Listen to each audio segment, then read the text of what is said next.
qurban. Yox, mən sizə belə- Görüm mən balam. Gəlin. Niyə kaləskarasız? Bütün əsli yaxşı Ay, görürəm. gələndə qısım ağrır. Yavru oldu. Yağmur zaten mən ürəyimin bəndisiz. Hamı ver, engellər tanımıram, səni bazı tanıyam.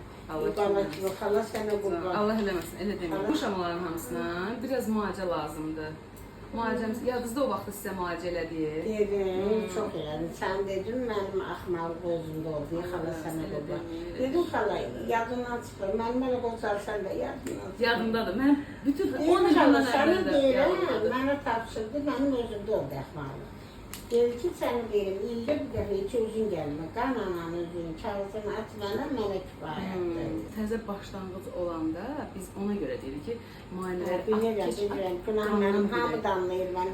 Deyir, mən madəm həkim sənə elə demişdim. Gərək təklikdə deməzdim də. Gərək təklikdə deməzdim.